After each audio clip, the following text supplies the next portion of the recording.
have everybody's attention. We don't bring this meeting over at this time. Everybody hear me? Hello? We're gonna bring this meeting order at this time.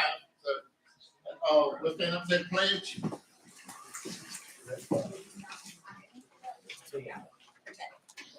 Pledge allegiance to the flag of the United States of America, to the republic which stands one nation under God, indivisible, with liberty and justice for all.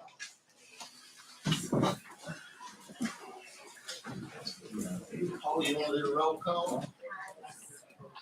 Chris Candler. Here. Danielle Becker. Here. Commissioner Ford. Here. Mayor Witt. Here. Mayor Fraser. Robert Mann. Here. Moses is not here today. Janet Patel. Here. Mahendra Patel. Here. And that is, we are good. We have a quorum. Any additions or deletions to the agenda? No, none that I know of. Okay, can I get a motion for approval of the agenda? I made. Second? Second. A motion and a second, all in favor? Aye. Okay, let's move on to discussion and action items. We're gonna mark master plan.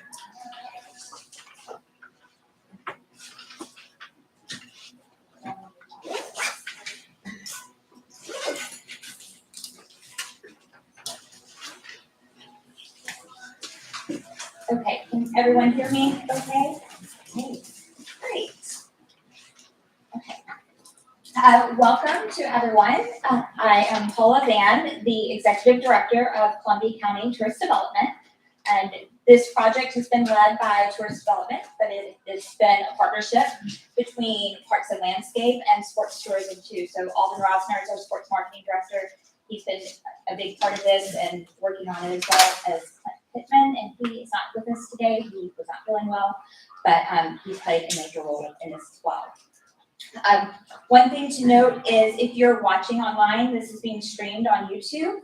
You can follow the presentation. It is in the description of the YouTube meeting. You can click that link, or you can go to the county website page, and in the meeting document itself, you can find the presentation. So I wanted to start out by giving a little history about this project. I know some have been involved from the beginning and some are learning about it today. So back in 2016, we were seeing a lot of success with our sports tourism product, and we had substantial reserves, and we wanted to be thoughtful in how we moved forward, and we're strategic with how we invested that. So we decided to commission a strategic plan for sports marketing and create a long-term strategic vision. We contracted with Huddle Up Group, John Schmieder and Gary Alexander out of Phoenix, Arizona, and they created our strategic plan. And in 2017, that plan was presented and adopted by the Board of County Commissioners. And just a recap of what that plan outlined, the first item was to hire a new sports marketing director, which we did in 2018. That's when Alden was brought on board. To develop a soccer/flat field complex, so primary soccer, but could also be used for football, lacrosse, and other activities. Invest in existing diamond facilities for upgrades.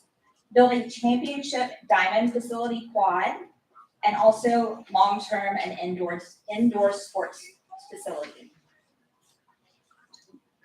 In 2018, after the strategic plan was adopted, we conducted a feasibility study. We partnered with Sports Facility Advisors out of St. Petersburg.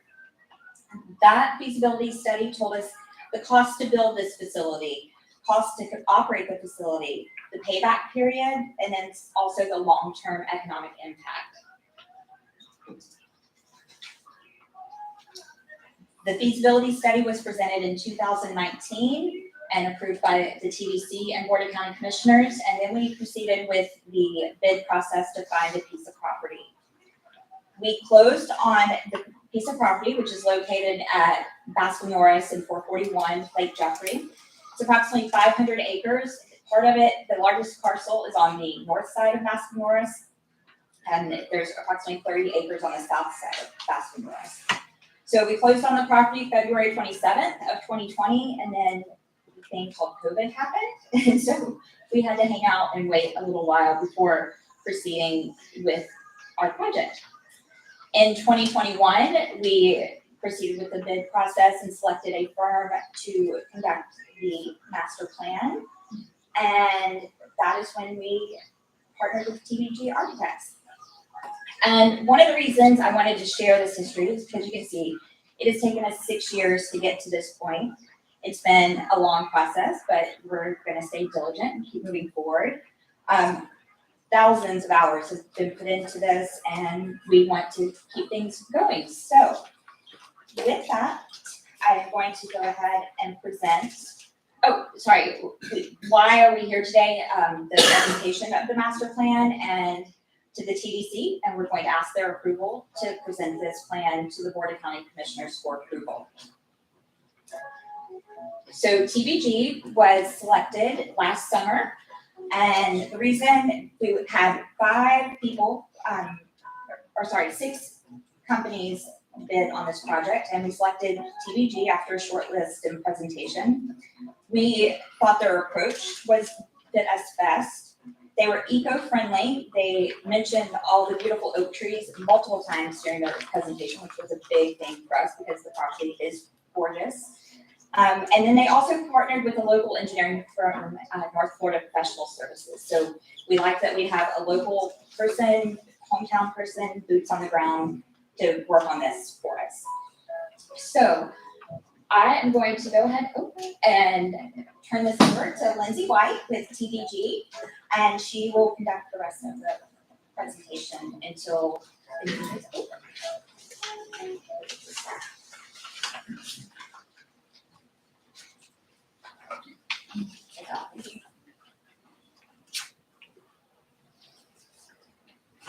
Hi everyone, as Paula said, I'm Lindsay White, I'm with TBG Partners.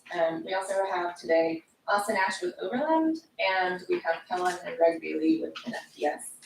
So today I'm very excited to be able to present our master plan recommendation for Columbia County Regional Park. I'm going to walk us through the process that we've been through. It's been a long process, and here's a little quick snapshot, bird's eye of what we're going to walk through today. So last we met, we had a public meeting to get input from the county. We're going to talk about what we heard from that public input, as well as walking through our design process of putting together a framework plan. And then we're going to walk through the final master plan recommendation, look at it from a high level, and then look at it from a user experience level. We're going to see the master plan through a lot of different angles today. So for our last meeting, public meeting, we really wanted to get to know what are Columbia County residents and Lake City residents, who are they, what are their values, what are they looking for in a public park. I feel like the main message we heard was that Columbia County residents love where they live and they want to keep loving it, especially with an addition of such a large park. So it was important for us to understand, what are the residents looking for? What are they needing? We heard that nature is really important, enjoying nature, keep on loving where they live. And so we took that public survey along with other feedback from constituents given to their county commissioners or county staff. And so we took all that feedback as well as county staff recommendations to develop a program for the site. And so this program, we'll see it throughout the plan today, but we have 4 different categories of passive program, active program, structural program, and infrastructure program. And also from our meetings with the county and meetings with the public and feedback from the public, we put together 5 guiding principles to help us design this park. Our first principle is balancing sports tourism and ecotourism. We want this park to be an economic driver for the county. 2, highlight the importance of hydrological systems. We want to respect and understand, and understanding that water is an important focus for the site. 3, we want to enhance the local ecology through preservation and restoration. As Paula said, the site is beautiful and we want to respect the site as it is, and be the best stewards that we can be. 4, maximize social opportunities and connectivity. The park is a place, we want the park to be a place for the community to connect. And 5, honor the history of land and community. It's an existing site with existing neighbors. We have a neighborhood to the west, and the site itself has its own history, and the neighborhood has its own history. And we want to make sure that we are honoring the community that is here. So the first map we're looking at today is a data map, essentially. And so it's a suitability map that takes the different layers of the site for us to help us be a launching point into design. And so what we're looking at here is we're layering trees, water, floodplains, wetlands to see where does it make sense to place program within the site.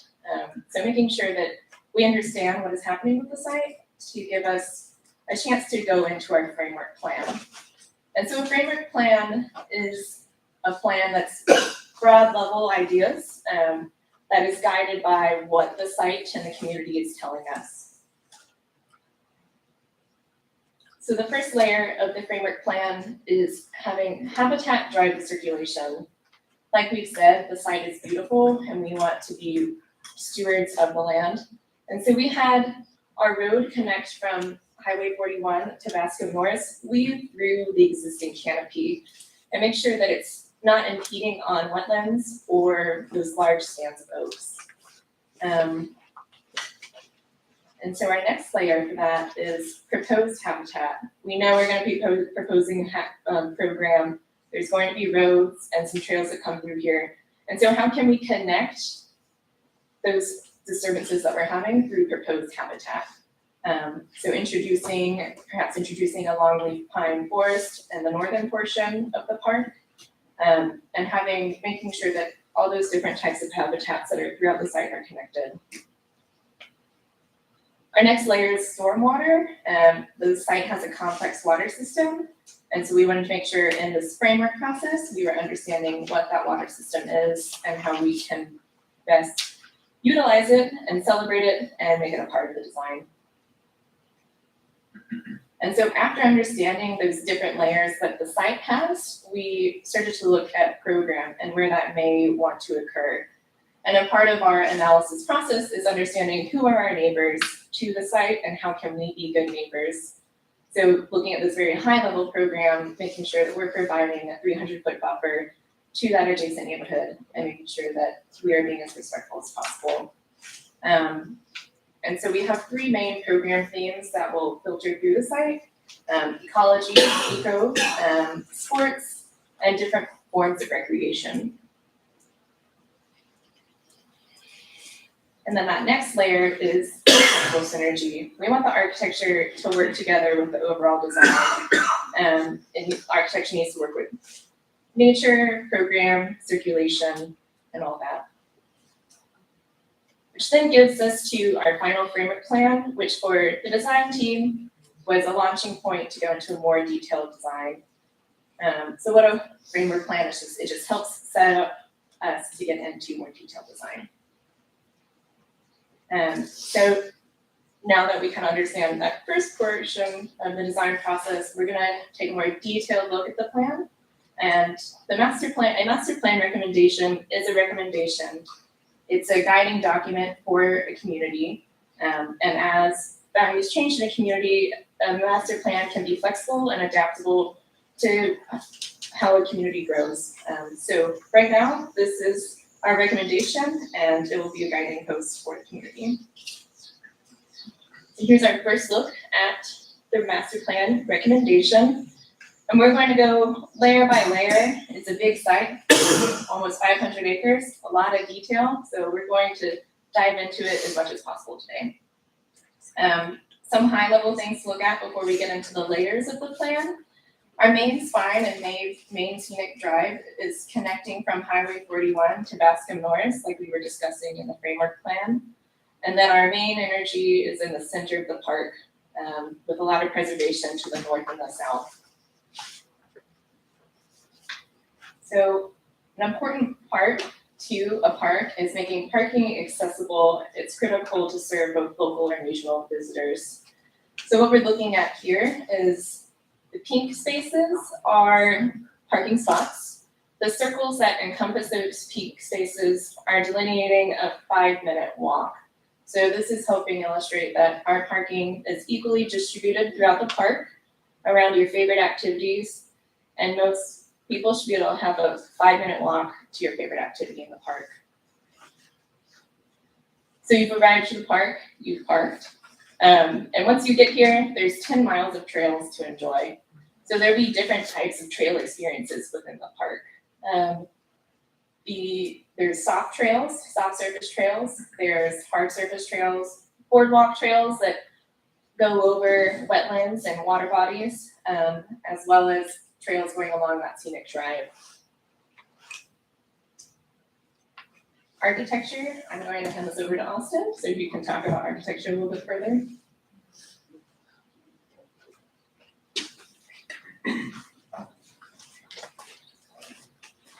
So the architecture on the site is going to play a big role, and we have a couple primary goals for the project. As Lindsay stated, a big point of this is stewardship. A big point of the project is architecture-wise is there's some pretty big program elements that are coming up, and we want to be able to limit the footprint. So light footprint on the site versus large masses as you approach. We also took a reflect on early Floridian architecture, so old style cracker houses and dog trot style houses. And we're not intending to replicate old form. We're looking to take the best parts about the experience and amplify it. And we're also looking to create a defined look and feel for the county. So anytime we've done big sports projects, we're always looking to create an iconic look and feel on the site. So there's a lot of buildings on the site. I'm going to give you one example briefly about the hub, but anytime you're on a big site like this, all the architecture wants to hang together. So everything seems like it's very cohesive and of the same thing. So I mentioned that this is a brief breakdown of the largest mass on the site. It's going to be what we're calling the hub. This is going to be housing a lot of your indoor basketball courts, volleyball courts. It's a multi-use event center, public park in the middle. And this started from breaking down the idea of the dog trot house. So early forms of architecture, dog trot is basically one mass with two separate pieces, and it's all about the breezeway going through. We look at the site, and this site is so unique. It's very beautiful that it's going to demand something very unique response-wise as well.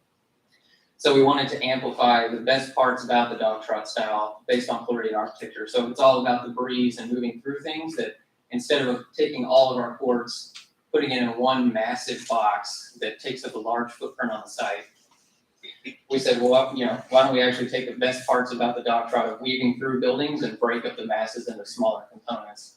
So what this allows us to do is actually create a smaller footprint on the site between each building itself. This allows us to weave into existing landscapes. The amount of trees that we're able to save and not just cover is maximized as well. So if you look at the plan here, you can kind of see everything is situated in a linear fashion with an interior court. This is actually going to give us a lot of flexibility on how the project is run. So ticketing strategies, it gives you your maximizing event calendar for the county. And this also just allows you to phase the project as well. You're able to actually, these are modular components. So you can create enough critical mass in the front, get the program that you need before building out the entire thing versus having to get everything all at once. We've done this on a lot of our sports projects, and it seems to be a very successful approach when gathering large amounts of people in the space.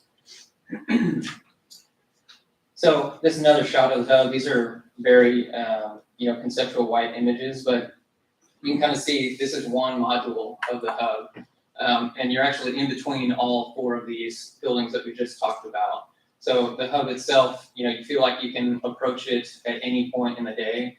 I think a big part that Lindsay just talked about was the trails that weave through the site. the idea of anyone being able to walk on trails and feel like they're just entering between a series of buildings rather than approaching a large scale mass that just isn't reflective of the site is really important to us. So these images are meant to just give you a scale of the look and feel of the buildings themselves. It's more about moving through them with flexibility, on the program.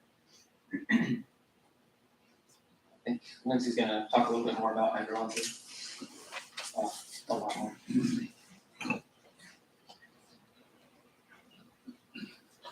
So hydrology, the site has a lot of existing wetlands. It has creeks, it has ponds, it has a 100-year floodplain. And then we're also building on the site, which creates stormwater. So it was important for us to work with our local partner, NFPS, to understand what is needed for stormwater and mitigation and create a design that serves this park and this community. So we needed to respect and preserve existing water bodies, as well as prepare for stormwater that may come off. So we created a design plan that implements a series of different bioswales and ponds that will collect created stormwater from the development and keep that stormwater on site, and continuing to make sure that we're stewards to the land and being good neighbors. And then the next layer is ecology. A great thing about this design process is that we were able to preserve 70% of the site. And the program is all nestled within the site. It's definitely a major goal of ours to keep the site preserved and pristine as possible. One of our partners, Biohabitats, an ecologist, was amazed that there was a limited amount of invasive species on site, if no invasive species, which is pretty rare. So it's exciting that the site is in such great condition, and we want to just be able to celebrate and preserve that. And we'll be doing that through preserved prairies, preserved live oak forests. There are existing magnolia tree stands that are really beautiful, as well as restoring some longleaf pine forest. And so our next layer, the final layer to the master plan, is park program.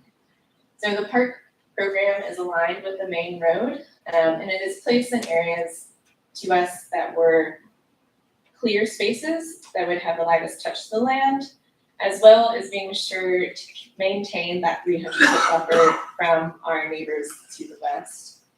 So the flat fields and sports hub are placed in the largest open space as well as the driest open space, so that they will be quite useful throughout the year.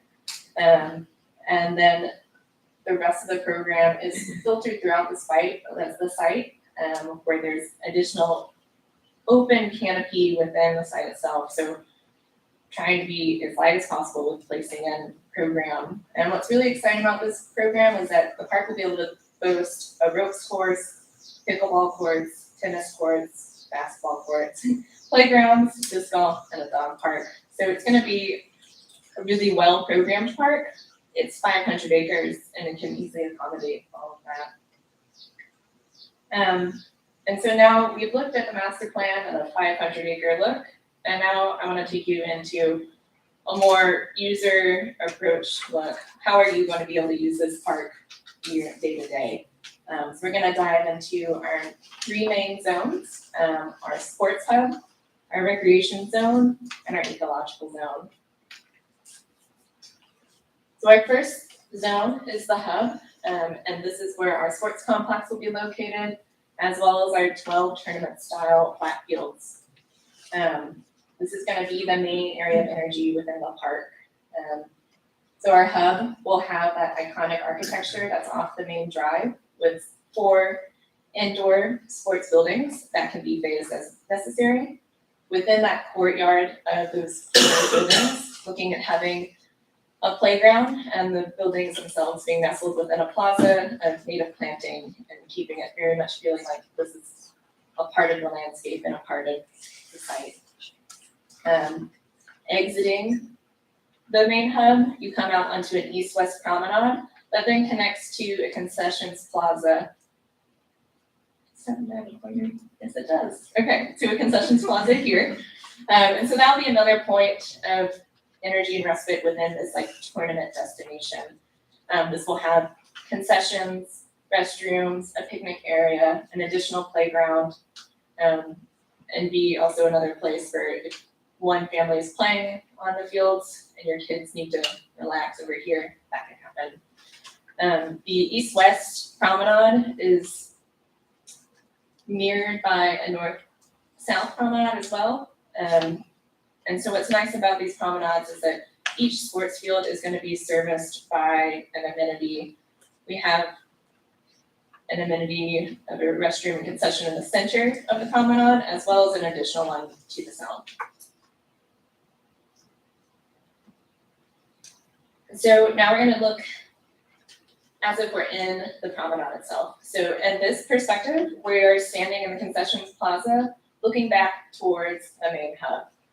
And so what you're seeing here is that the promenade will have a bioswale that is planted with native planting, giving it a soft touch and taking care of that stormwater like we were discussing earlier.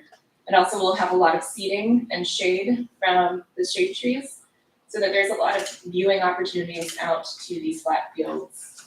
We wanted to make sure that everything was scaled appropriately so that this felt like the right size for Columbia County. Then looking at our bird's eye again, now that we've gone through a few more details of the project, I'm hoping this bird's eye is starting to make a bit more sense.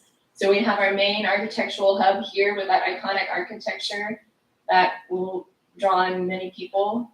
We have our flat fields, our 12 tournament style flat fields throughout, our promenades that connect everybody together, and our concessions plaza to the south. West, south of the screen. But what's really unique and special about this project is that it is nestled within so much nature and will have a very unique destination opportunity for the region and those coming for tournaments. And looking at some character images to better understand our approach to what we think this looks like. An image of a field within forest, wanting to make sure that this feels very natural, as well as architecture, having materials that match the region and feel nestled within nature. We want to make sure that our circulation spaces, so our paths and the additional plazas throughout the hub, use materials that are appropriate for the region, as well as plant material that makes it feel like this has always been here. So our next zone is the recreation zone. And so what's really exciting about our recreation zone is that this makes the park a 365-day use. Anybody from the county or region will be able to find an activity that they enjoy. We will have 6 tennis courts, 3 basketball courts, and 16 pickleball courts. So the main activity of the recreation zone is playing off of the activity from the hub, but what's slightly different is that this is pulling back into an existing canopy. There's an existing stand of large live oaks that we wanted to be able to play with the playground and have kids be able to enjoy those really beautiful trees. So the playground is nestled within that large stand, and then our sports courts facility is placed next to the playground and backed up into a really nice tree stand. So giving it a very unique feeling.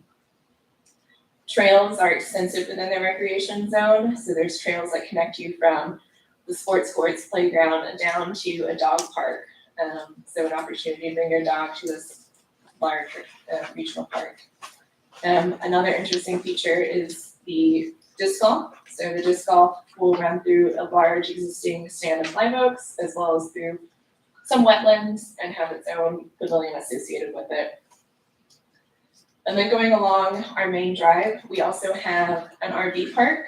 So this RV park is an interesting program element where if you wanted to go camping, this is essentially a state park level park, so you can go camping on site, as well as if you're traveling and you have a sports tournament going on, you could stay here at the RV park and be able to walk over to the sports tournament. Then this gets us settled into the site to take a look at our recreation zone. This is looking into the site with the playground to the right and the tennis to the left. What's great is that this is gonna feel nestled within nature. The tennis courts will have a pavilion associated with it to have a place to relax after playing for a while. And it's gonna feel very appropriate for the space. Wanted to share some imagery on what we were thinking for playground. We want the playground to be an education opportunity as well, where it feels very natural and kids are able to interact with nature. And as with everything else in the park, we want to make sure that program is integrated into the site. And so making sure that this exciting program is appropriately scaled for the park and the county. And so our last zone is the ecological zone. So like I said earlier, 70% of the site will be preserved, and a large portion of that preservation is in the northern portion of the park. And so this portion of the park is going to be much slower paced than the hub. This is going to be taking advantage of the preserved creek, preserved pond, preserved wetlands and trees. So this is where this is removed from the main energy of the park. This ecological zone will be connected by trails for people to enjoy. This is a place where maybe you can go fishing at the existing pond, do some bird watching, learn a bit more about the habitat on site, and really be integrated into the park. This next image is showing a nature pavilion on this ecological zone, where maybe a small event wants to happen, like a wedding or an anniversary party, to really have a special experience of being nestled in nature. To be able to experience nature in different ways, we incorporated a ropes course into this portion of the park so that you can get elevated up into the canopy and see the trees at a different elevation. As well, education is an important part of the ecological zone. So this can be an area where we have outdoor classrooms to invite local schools to come and have an outside class, or your Boy Scout, Girl Scout camp to happen here. And it's really important that education is incorporated into our ecological zone. So we look through a lot. That rounds out our master plan. A lot of features. It's really exciting. It's very unique. And now everybody's probably wondering, what are the next steps? We've looked through a lot. What do we do now?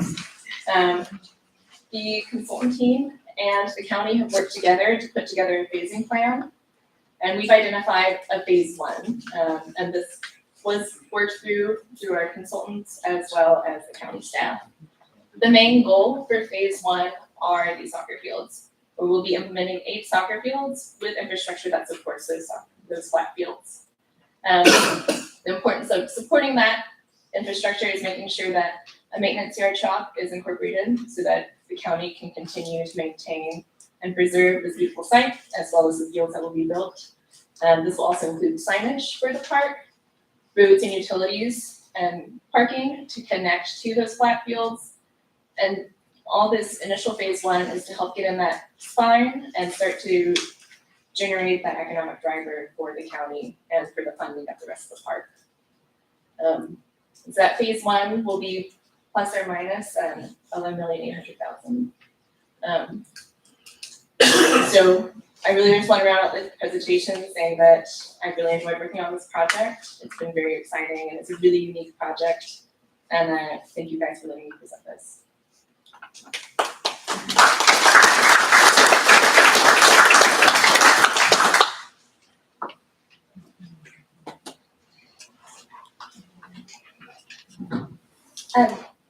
I'm going to go over a little bit of what we're asking today as staff and funding, because as she mentioned, phase one, I will go back to that for a moment. Our main goal is to get phase one off the ground, which will take a little bit of time to get that main road built, the artery road to connect Fast and Norris and 441, and 8 soccer fields, and the maintenance shop to service those. So, funding options. There are TDT funds, tourism fed tax funds, bonds, green bonds, which are toward like green initiatives, things like that. Eco bonds, sometimes. Corporate sponsorships, legislative appropriations, tourism improvement districts. That is something that's done across the country. There's actually only one in Florida, but the legislature does allow for us to create those in the state of Florida. County funds and city of Lake City funds. So what I'm asking today is primarily to approve the plan so we can move forward with figuring out what our funding options are.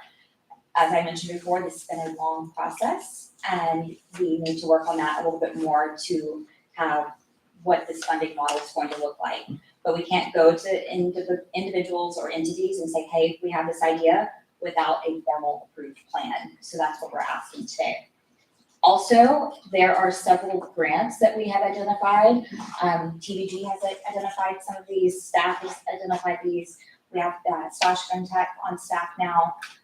The new project manager, he has found a ton of these. So does it mean that we will get all of these grants? No, but we want to explore them some more and present this plan as an option to help fund this project. So the next steps, if this plan is approved today, would be to send the plan to the Board of County Commissioners for approval, then outline funding models, and then we would come back and ask the Board of County Commissioners to approve the funding models. And then after that, present to proceed with construction. This will probably take about 6 months to a year to go through this process. So we're a ways out, and then also the county has a lot of projects they're working on right now, so we're one of many, and where we fall in line with all of that is important to take into consideration. So with that, if you have any questions for Lindsay, myself, Mr. Commissioner Williams. Paula, would you go back to the layout?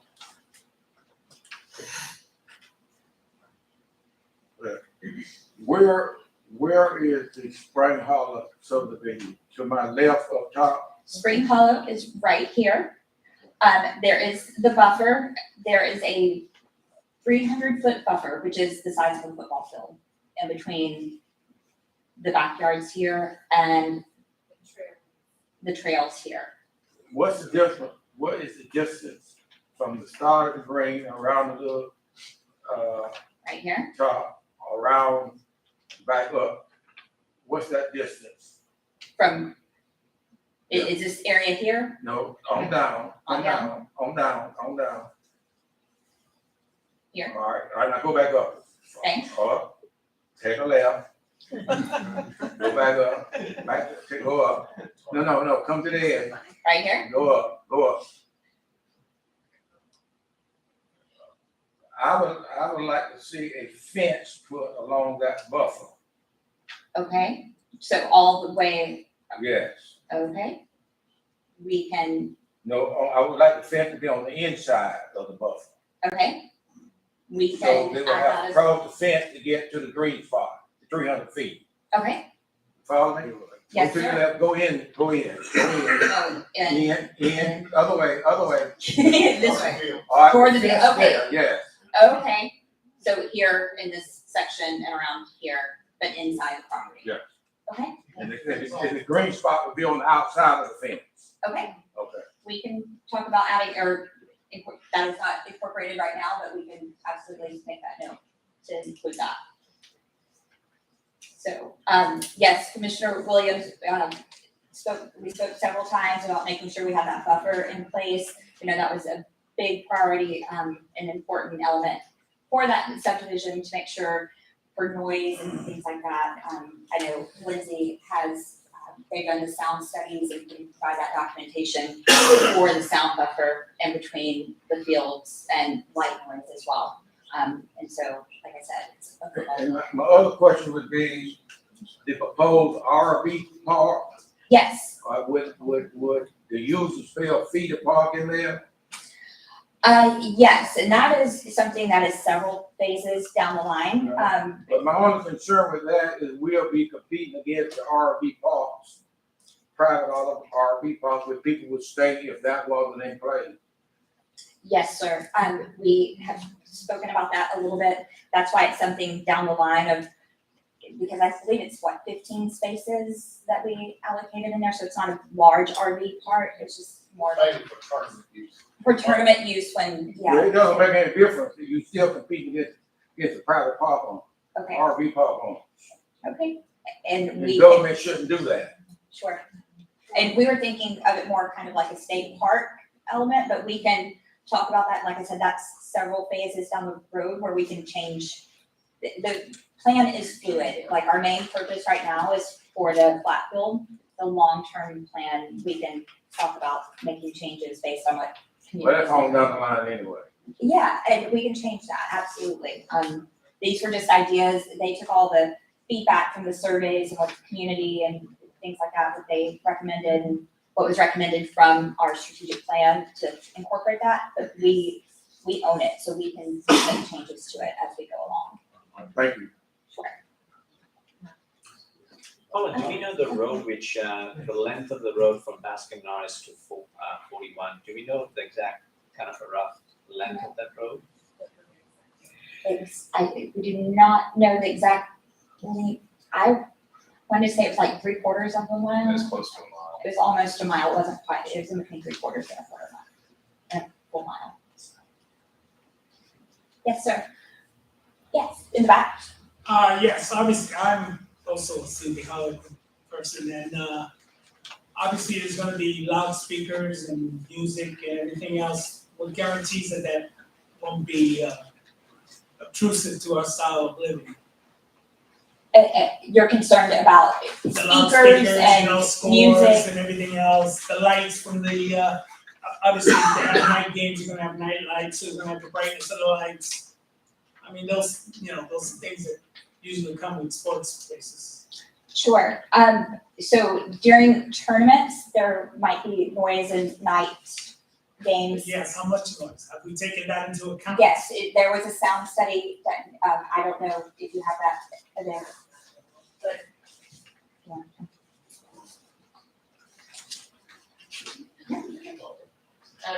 So to mitigate sound, the buffer, the 300-foot buffer that will be planted with trees, that will absorb a lot of the sound as well as block the light because it will be a vertical So the element. lights won't be higher than the trees? If they're new trees, probably. So there are existing. There are existing trees that will provide barrier. Are We will the be lights planting higher some than the additional trees? trees. I'm sorry, Are the lights themselves higher than the trees? I will probably look more for that.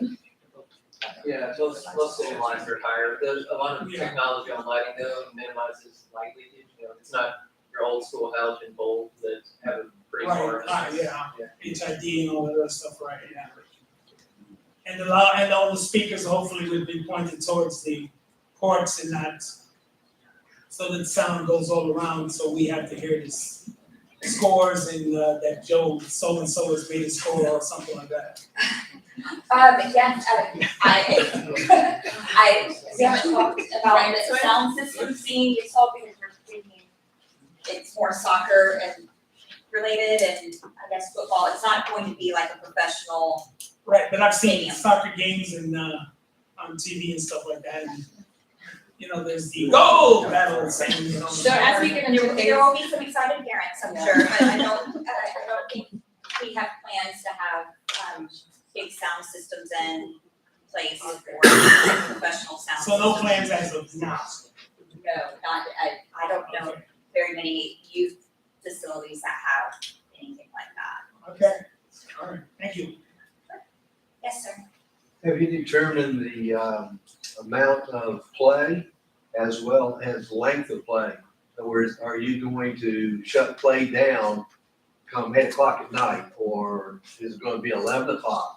What is the hours of operation for your flat fields and other activities there that would affect our subdivision, which is the Spring Hollow subdivision, on a weekly basis?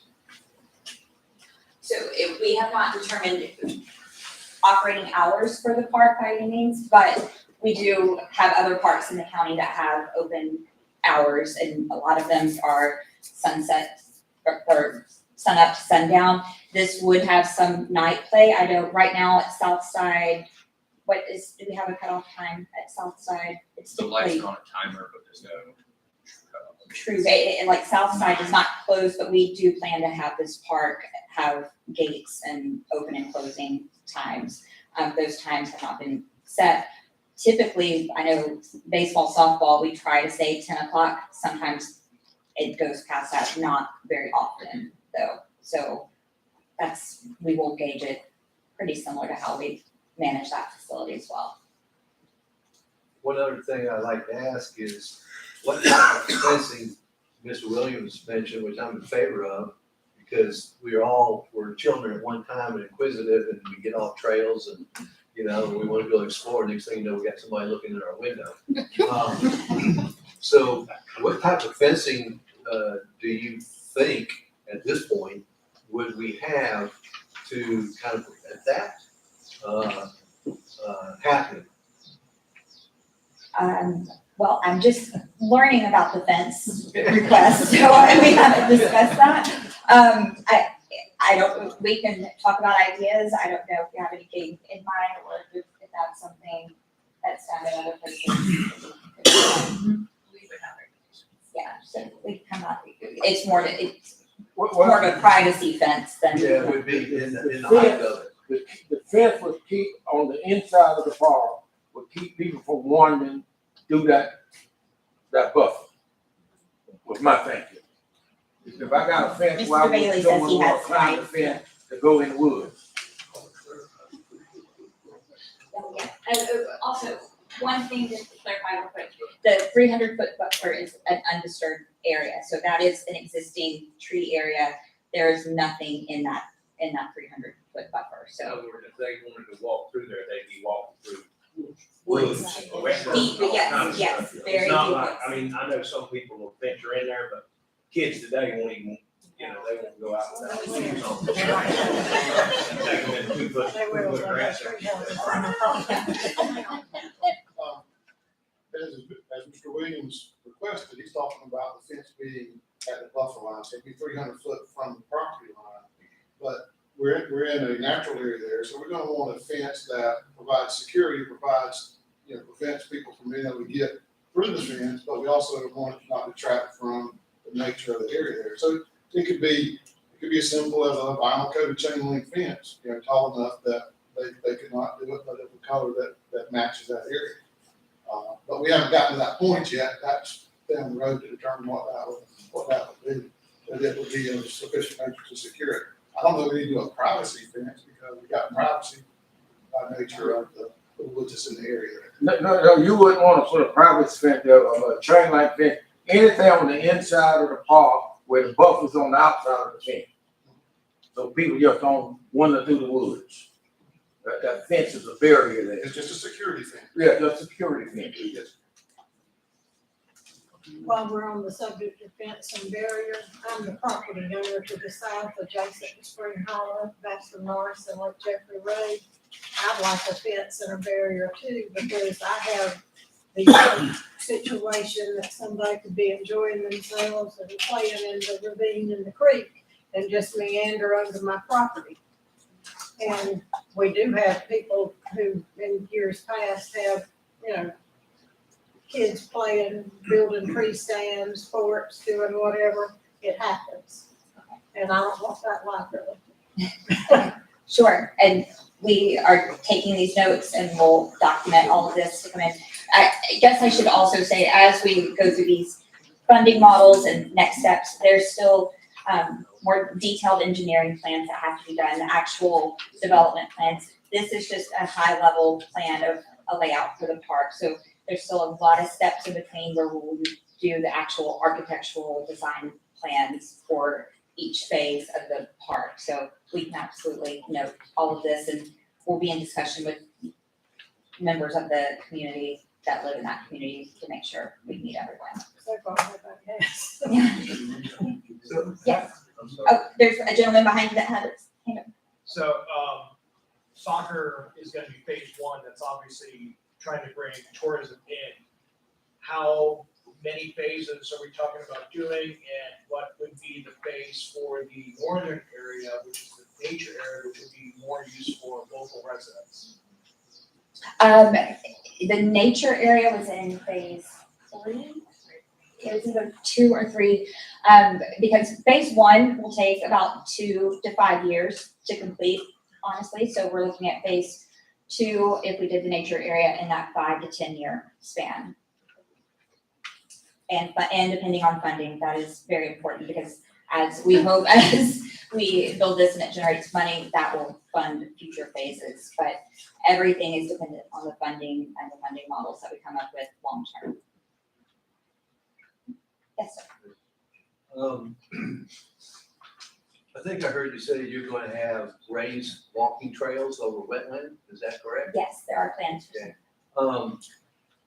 Because I'm not an expert in that, I understand that, federal government can get involved in that and the ecosystem, those kind of things. How do you build without disturbing that? How do you build and put pilings in, or any terminology you want to use to support that in the material that it takes to go over the wetland? How do you do that? Because here again, I'm just a little country boy that doesn't understand that wetland is not supposed to be disturbed, and yet you're building something over and through wetland. And then you got people, how are you gonna keep them on there without them throwing trash into the wetland and those kind of things? Those are just, some simple questions from a simple guy. Well, Falling Creek Falls has a boardwalk in the wetlands. It is made out of pressure treated wood. Your 4x6s and 4x4s with 1x6, 2x6 flowing on it, and it worked perfect. And it's a Swanee River Water Management Park. They gave the county that land, but it belonged to Swanee River Water Management, so they approved that boardwalk into the falls through the swamp, and it worked perfect. I mean, you might find a snake lying on it or something like that, but besides that, it worked perfect. And that is also one of the many steps we have permitting from the Water Management District, EPA, all kinds of permitting that's part of this process. And that's why it does take a long time to get to that. I do not know so much about the construction side of it, so I'm gonna let Lindsay answer that. For wetlands, there's a certain amount of disturbance you can have in them without, and there's a certain amount of disturbance you can have without, in a wetland without triggering federal laws. When we get into the permitting process, we would figure out what our level of disturbance is allowed. And a boardwalk going over a wetland is a pretty typical way of being able to appreciate a wetland without bulldozing a 6 foot concrete trail through it. So this is a way for us to get people into nature with a light touch that has been done pretty well throughout the country. But it will just be a light touch boardwalk. We'll go through the permitting process of it. But like your commissioner was saying, it would probably be a wood treated, a natural material, but a material that would not be damaging to the wetland.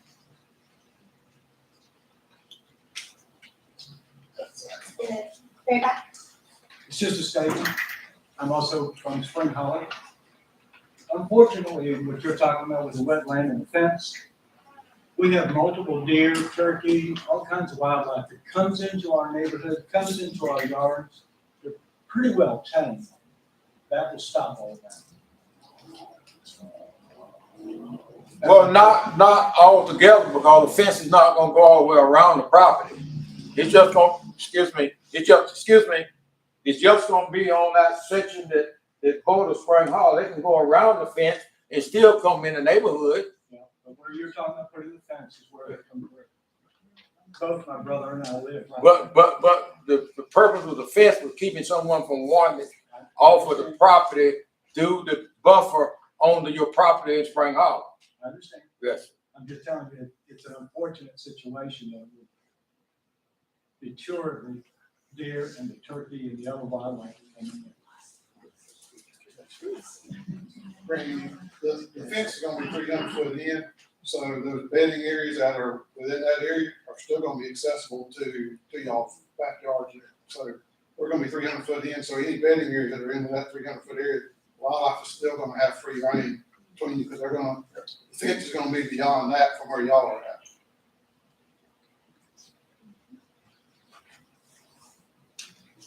The other thing I'd say is we deal with deer fences at mine. And the fence, That fence, they'll scale a 6 foot fence, deer jump 6 foot fence walking. And I think they'll probably have more deer, because deer are gonna be there all the kids hollering. That's just my opinion. And I really believe the people in Spring Hollow at some point got to think, put a trail in there. You know, because we want to go in there and see our grandchildren. I would. I'd want to walk in there. You know, I wouldn't want to drive around. But no, I understand what you're saying. But a 6 foot fence doesn't deter any deer, and they'll jump that thing like it's not even there. Commissioner Williams, were you saying something?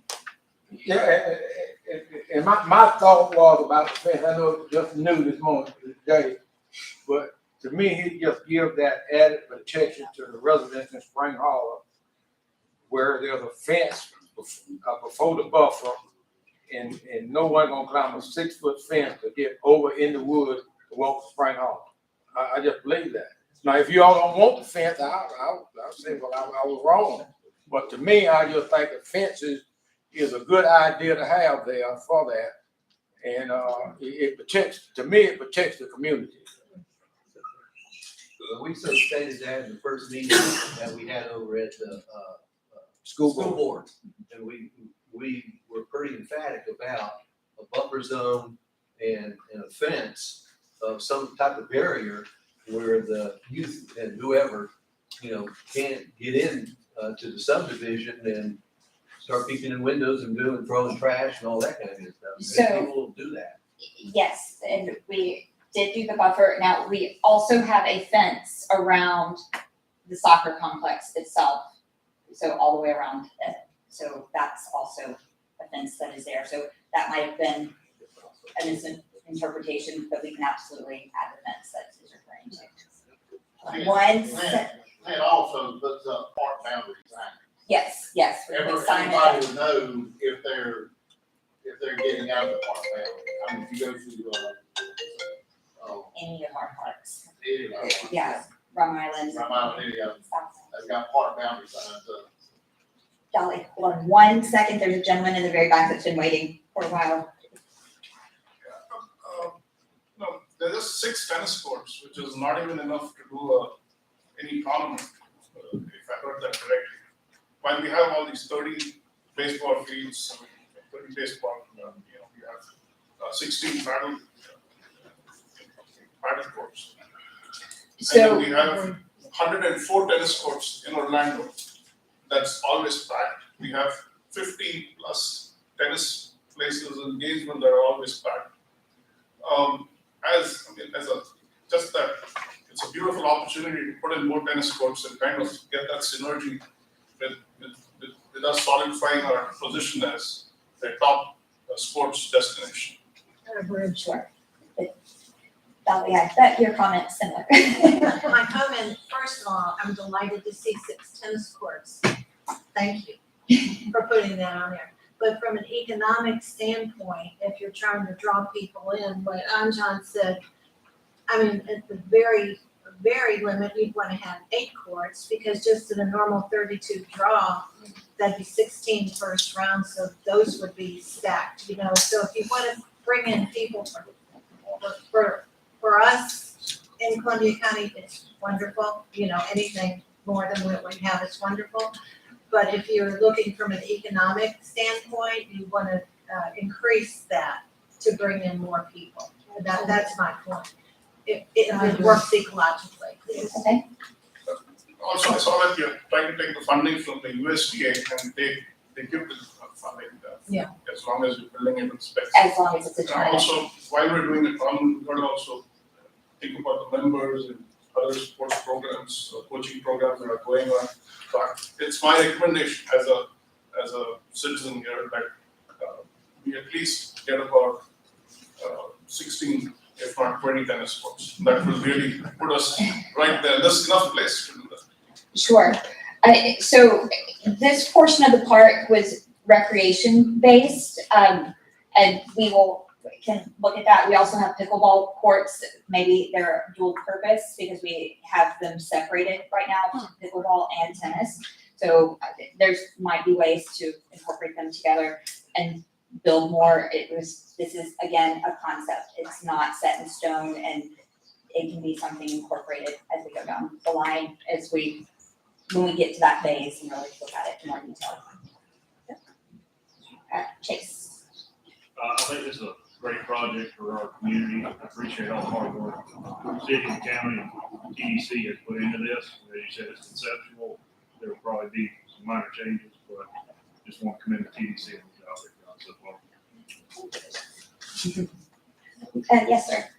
Yeah, so, I can't see the gentleman's name from here, but, his suggestion of access from Spring Hollow to the park, I don't wanna see access through the buffer area or through the fence, but I would like to see a sidewalk from the entrance of Spring Hollow along Lake Jeffrey Road to the corner of Baskin Morris, and then a sidewalk from there up to the park. Okay. We can talk about that with the county commissioners as well. Alright. Yes, Barbara. Yep, again, commend all of you on this project. It's a huge, flag in the ground, right, for the area, the destination, the community, all those things. One thing I didn't hear today, but it may be in there, I'd love to learn more about opportunities to incorporate a lot of technology features. 500 acres is a big place, right? So is there opportunity for additional DAS or cell towers, emergency, solar powered emergency call boxes in strategic locations, and solar in general? A lot of incentives around other sports properties that are being built in the state and also around the country.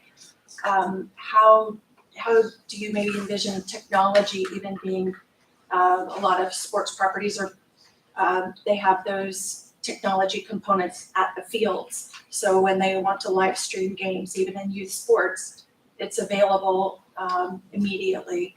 How do you see technology playing a role in such an ecological 500 acre space? Austin and I can tag team this one. Definitely technology is becoming a really big trend within parks, so that would be a layer that gets added into once we get into that first phase design. It's important for signage, for destinations, for Wi-Fi is now a very big trend within parks, and so I think that's an important point to bring up, and that would be a layer that would be explored once we get into that first phase.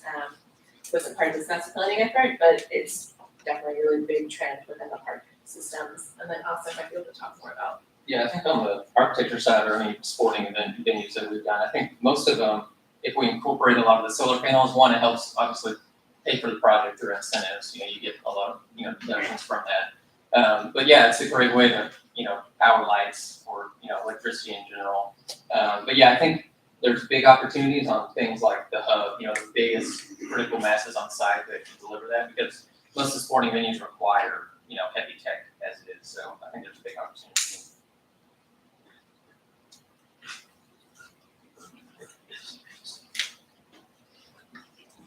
Any other public? So follow, I think, obviously I was involved in some of these things earlier when the feasibility study was done and all that. So this is great. It's a very grandeur, a dream kind of a thing.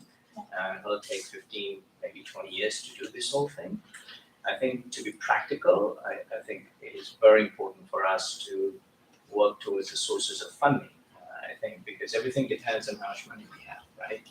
And I believe the next phase would be with not professional, with Craig Bailey and as to designing the first phase of the actual civil planning, the road and the flat fields and then taking that and then maybe bidding it out and see what the cost would be, you know, and then that is the way I think we should proceed. I think now, I'm not sure whether this TDC would fund the next phase of actually drawing the civil plans, which will involve, you know, the road system, some of the utility along the main road, and the parking and the flat field. So that, you'll have to decide where the funding comes, either to TDC pays for it or what, and I'm sure Greg and his team can design actually the first phase of it. And then what I would do is, if you know, is take that plan and actually bid on it, and then see what the cost structure looks like, and then subsequently understand where the funding is from, and then if it's within our budget, then we move forward with actually executing the first phase. Now, even within first phase, because the first phase is going to cost us $10 million. If we have funding for 5, at least we figure out, okay, where do we put our money to take it? Sure. I think that is the way to move forward, and I'm sure the TDC will kind of look into it and make the right call. Yes, TDC does set aside funding each year. We kind of have a savings account that we set aside a certain amount to invest in projects such as this one. So that is a way we can look at doing it as well. How far do they go with the design and the engineering? With what? The drawings this plan? in this plan. Right, explain. Can you elaborate on your question a little bit more? So this is a grand scale. Yes. Is that- So what, how far, I mean, what you bid on? Are there any engineering, actual engineering or permitting or anything involved in this, or is it just a design? What PVC paid for so far, that's Yeah. just design? This level of design is just design. This is not through any permitting. We have not started any construction documents. This is a conceptual design and a guide post for the TDC in the county. So our next steps would be working with the civil to get permitting started, and to get into real construction documents, we would need, another step is we would need a true survey of the site in our phase 1. So because this is such a high level, and if you've been out to the site, there are a lot of trees, there's a lot of existing land. And I think that's what Mr. Patel was alluding to, the TDC wants to fund, part of it to be, get an actual drawing and plan with engineering, permitting to get started. Because you got to have a plan to bid out. Right, that would be the purpose of phase 1, is to start that process. Phase 1 would be to kick off the construction process, the permitting process, the true design process. This is to help set up the vision for the county, and our next step is true design. So my question would be, how do we come up with a cost figure for the first phase? Right. Without So, TBG, NFPS, and Oberland, we've done a lot of projects, and so what we put together is a probable cost. So through our experience, we know what the probable cost of a project will be. Part of our costing is also a lot of buffer of contingency for things like inflation, unknown circumstances of we get into a survey and who knows. But part of costing, this probable costing, is based on experience from our previous projects, as well as understanding market value, and then putting in that buffer amount to make sure there's some wiggle room when we have those surprises once we get into true construction. So the way I see this, the next phase would be, we approve the conceptual drawing. There's the TDC committee and then the Board of County Commissioners. The next phase would be to figure out what we're going to try to do the first phase and get set plans for that, get the engineering permits for that. Because without that, you don't have anything to bid, right? Right, yes. So the costs are based on our experience, and the next phase is design, construction documents, bidding that out, because also we don't know what the market will be once it is ready for construction, so it is a probable cost. We know last year, things that went up. I'm assuming we'll be building roads and that infrastructure before we do any field or anything. Yeah, because we have to have access to build the field, so, I mean, that would probably be our first. Yes, so first phasing, or phasing one, is getting in the roads, getting in the maintenance shop to support the maintenance of what is being built. In order to even get. So a big part of phase one is construction, is infrastructure of roads, utilities, and then also making sure we're getting in that program item of 8 flat fields to start bringing in that revenue to start funding the next phases. But first phase is not as exciting as the overall plan maybe, but it is getting in that initial infrastructure to start the project. All of the first step we get the road. Okay, so you have access to. Just to get your construction for the land. Any other questions? 2 more questions if you want to back. Okay, well, I can see you started talking about the infrastructure. First of all, I've already felt the result of this infrastructure changes by the electricity being constantly out in my neighborhood. That's the first thing. The second thing is, the only access that these fellow Spring Hollow people want would probably be through the road that I live on, as Ted and the other gentleman that was over here live on. Because that's the closest to that soccer field that you had, that you should have maybe moved a few feet further to the Baskin Robbins than to Spring Hollow. So I can see already that because everybody wants access, the only access they're gonna have is more or less the road that I live on. So that means I'll have additional traffic, I'll have nobody walks in my neighborhood other than a few handful of people, and I know that because I walk the neighborhood and I hardly ever see any of my neighbors. So they're all probably gonna move their cars because they all have to lug their kids with their SUVs and park it on my street and everything else because it's a set access that they want. Because there is hardly any other accesses unless you go through people's private properties. Sure, there are no plans to have an access point through the neighborhood. I know You say that now. Commissioner Hollingworth was saying maybe down the road someday. I just said, I live in Spring Hollow, I'd make a little trail in there so I can go see my grandkids. Yeah, well, are you gonna put the trail through your property? No, it's a Are joke. you gonna put the It's me saying I would like to have access if I lived in Spring Hollow. I There's live no in plans Spring Hollow, for and that. I don't want, the only access, like I said, is our road that I can see. That's not on the table, sir. That's not on the table, that's never been. Yeah, that's not on the table now, but we know that things are always We changing. wouldn't be putting a fence And like I up said, and a the buffer zone if infrastructure's we were gonna already put been affected because the power's been out several times. I've had to put a generator in. When I first moved there, I had no problem with the power, now I have to put a generator in because the power goes out continuously. You know, Yeah, that's, that's you gonna be guys haven't even put any lights in. It's gonna be an unimproved area with nothing but woods and grown up wetlands. Nobody's gonna access through there. I just don't Glad you believe think it. so. We'd have to, if it's not planned. I hope you're right, because I know, I've been in construction a long time, and it never works out that way. Never. Never mind the access to the roads like the man was talking before. We I mean, you guys put the circle understand in your Baskin position, Robbins, sir. but you're still dealing with it, a two-lane road. Thank you, we understand your position. Okay, I'm glad you understand it. I have to live with it. Yeah, quick question. As someone whose wife pines for amenities like this in our community, and always points at Gainesville and Jacksonville as already has them in places that we can move to, in a joking / half serious manner, I'm very excited to see this coming to our community. Is there any bike access that will come back to town or in any direction to connect other areas to this? Maybe not necessarily the subdivisions around it, but something that maybe we can hop on here downtown, ride a bike there, run around it and back.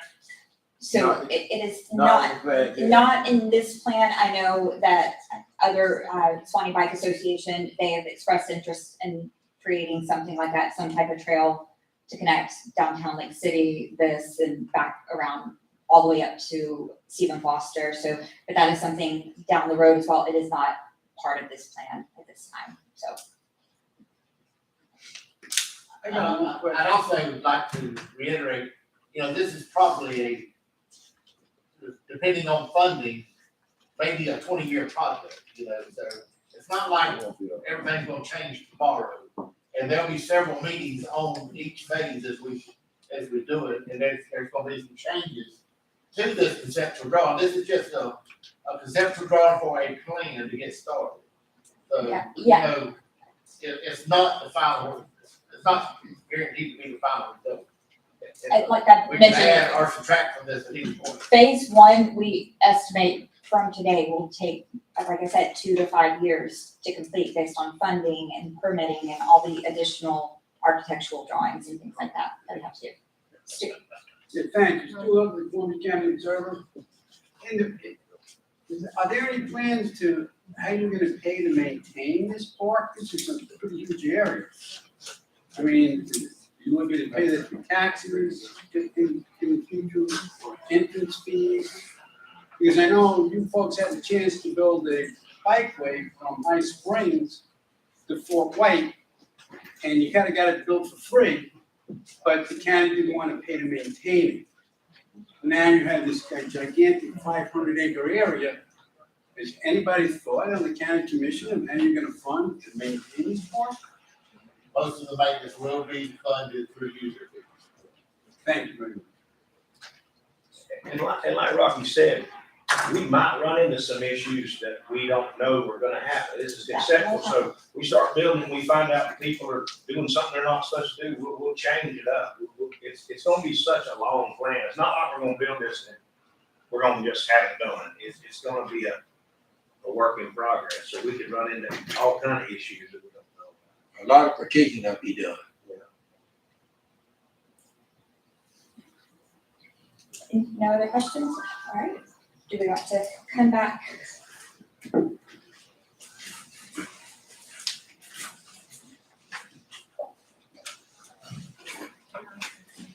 Okay, so we're going to go to TDC comments now. Remember, y'all have any comments? I think it's a great idea, and it is gonna take a long time, but it's not the least that we need. We have a great amount of natural resources around here. Before everybody leaves, I just want to say, I thank y'all for coming and thanks for your involvement in this.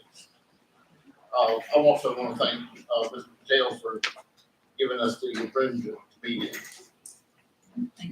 I'm sorry. Wrong one. Sorry about that. Wrong, again. Yeah. Okay, so I guess at this point, do we want to go ahead and vote on this? Yes, if members are good, and like I said, this is just the first step to push it to the Board of County Commissioners, so we can keep moving forward. Unless there's any major changes, we have the fence noted, and we'll talk more about that in communications and future meetings. So I'll entertain a motion. I'd love to make a motion. Second. Got a motion and a second. All in favor? Aye. Any opposed? Like sign. Okay. All right. Unless anybody else has got anything to add, we're gonna call for adjournment.